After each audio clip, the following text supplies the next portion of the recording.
CM Shri शाळा विद्यामंदिर पाडळी बुद्रुक या ठिकाणच्या या लोकराजा सभागृहाचं जे काही आपण लोकार्पण करता या कार्यक्रमाला आवर्जून उपस्थित असलेले सन्माननीय खासदार छत्रपती शाहू महाराज, त्यांच्या समवेत स्टेजवर उपस्थित असलेले सर्व मान्यवर, माझ्यासमोर उपस्थित असलेले सर्व मान्यवर, शिक्षक, विद्यार्थी बंधू भगिनींनो, खूप छान वाटलं मला आज खूप ठिकाणी. कारण सभापती साहेबांना किंवा मॅडमलाही आमच्या माहीत असेल की आमच्याकडे अतिशय ॲग्रेसिव्हली खूप गावातले ग्रामस्थ येतात आणि शिक्षकांबद्दल प्रचंड तक्रारी करतात. काही तक्रारी खऱ्या असतात, काही थोड्या कपोलकल्पितही असतात. पण या ठिकाणी जे कॉर्डिनेशन आहे ग्रामस्थांचं आणि शिक्षकांचं, ते बघून मला खूप छान वाटलं. कारण सोशॉलॉजीमध्ये एक असा सिद्धांत आहे, शाळा ही समाजाची प्रतिकृती असावी. कारण शाळेमध्ये जाणारं मूल हे समाजातलं मूल आहे आणि ते मूल ज्यावेळी शिकून मोठं होईल, त्याचं व्यक्तिमत्व ज्यावेळी डेव्हलप होईल, त्यावेळी पुन्हा ते समाजाचं प्रतिनिधी असणार आहे. या पद्धतीनं एक चांगलं कॉर्डिनेशन जर शाळामध्ये असेल, शाळा आणि समाजाच्यामध्ये असेल, तर आपण एक चांगला नागरिक घडवू शकतो. हेच आपलं नागरिकशास्त्र सांगतं. आणि इतकं सुंदर कॉर्डिनेशन तुमचं पाहिलं, मला छान वाटलं. तर ही काही सूचना मला निश्चित करायच्यात. मला विशेषतः महाराजांना हे सांगायचं आहे, महाराज आपण गुणवत्तेच्या बाबतीमध्ये खरंच खूप कसोसीनं काम करतोय किंवा त्या दृष्टीनं आमचा प्रयत्न ऑलवेज असा राहतो. मी मागच्याही वर्षी या शाळेमध्ये येऊन गेले होते, ज्यावेळी मला वाटतं 10व्या क्रमांकाचा इथला विद्यार्थी आला होता स्कॉलरशिपमध्ये राज्याच्या गुणवत्ता यादीमध्ये, आणि मी त्याचा सत्कार करायला शाळेमध्ये आले होते. आणि माझ्या माहितीप्रमाणे सभापती साहेब तुम्हाला सांगायला आवडेल, तुम्ही मंडळी नेहमी म्हणत असता, आता आपल्या जीबीमध्ये पण विषय झाला की आपले सर्व शिक्षक आणि सगळे जे आपले सभापती किंवा सदस्य आहेत यांची मुलं शाळेत आहेत का. तो आपल्या एका शिक्षकाचा मुलगा होता, बरोबर ना. दुसऱ्या गावात कोणीतरी ते शिक्षक होते, पण तो मुलगा इथं हां त्याच्या आधीचा होता का.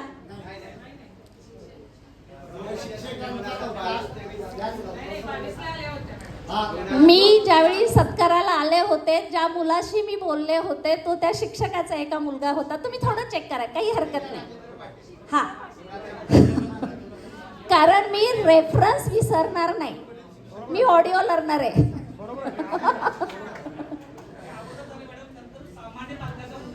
काहीच हरकत नाही.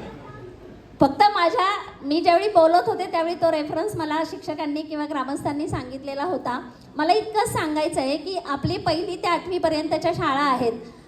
शिष्यवृत्तीमध्ये मुलं केव्हा येतात, ज्यावेळी त्या मुलांना 1ली 2री पासून खूप चांगलं शिकवलं जातं. मग 1ली 2री साठी आपण मिशन अंकुर एक एक्झाम घेतो.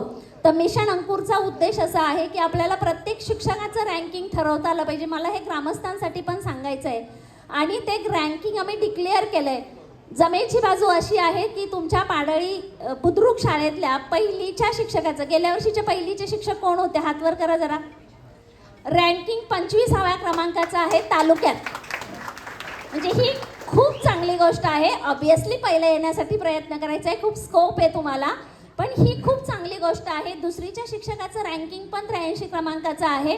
हे पण फार वाईट नाही आहे, पण फार चांगलंही नाही आहे. चांगलं होण्यासाठी अधिक स्कोप आहे. याच पद्धतीनं आपला प्रयत्न असा असतो. हे झालं 1ली 2री. 3री आणि 6वीसाठी आपण प्रज्ञाशोध एक्झाम घेतो, कारण ती मुलं सतत अभ्यासात राहिली पाहिजेत. आणि आता यावर्षीपासून 4थी आणि 7वीसाठी स्कॉलरशिप आणि 5वी आणि 8वीसाठी आपण टॅलेंट सर्च ही एक्झाम घेतो. उद्देश असा आहे की आपल्याला क्वालिटी एज्युकेशनसाठी काम करायचं आहे. आणि कोल्हापूरची ख्याती आपल्याला माहीत आहे की शाहू महाराजांनी 1917 आय थिंक 1920 तेव्हा त्यांनी प्राथमिक शिक्षण इथं सक्तीचं केलेलं आहे. आणि हा महाराष्ट्रातील असे पहिले राजे होते की ज्यांनी RT ॲक्ट आपला 1909 मध्ये आलाय, 2009 मध्ये आलाय. आणि त्याच्या आधी त्यांनी शाहू महाराजांनी प्राथमिक शिक्षण सक्तीचं केलंय. आणि किती मला इतकं छान वाटलं की महाराजांनी येऊन या शाळेची म्हणजे उद्घाटन केलं की ज्या इमारतीमध्ये महाराजांचे पाय लागले. आम्हा मंडळींचं भाग्य थोर की त्या इमारतीमध्ये येण्याची संधी आम्हाला मिळाली, त्या ठिकाणी तुमच्याशी बोलण्याची संधी आम्हाला मिळाली. आणि विशेषतः आपले हे इतिहास अभ्यासक सरांना मी खूप थँक्यू म्हणेन की तुम्ही ज्या पद्धतीनं चित्ररूपी इतिहास जिवंत केला आणि ही मदत आमच्या ह्या लोकांना केली, त्यासाठी खरंच विभागाच्या वतीनं तुम्हाला मी थँक्यू म्हणेन. आणि जसं तुमच्या सरपंच साहेबांनी अनेक लोकांचा उल्लेख केला, हे जे जे देणगीदार असतील, म्हणजे काही संस्थांचा उल्लेख केला, काही इंडिव्हिज्युअल लोकांनी मदत केली.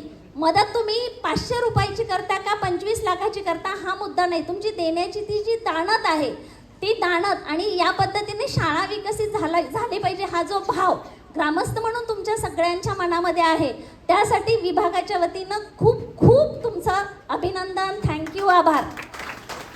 राहिला प्रश्न भौतिक सुविधांचा. छत्रपती शाहू महाराज सांगतील तिथं आणि आमच्या सभापती मॅडम सांगतील तिथं मी सही करायला तयार आहे.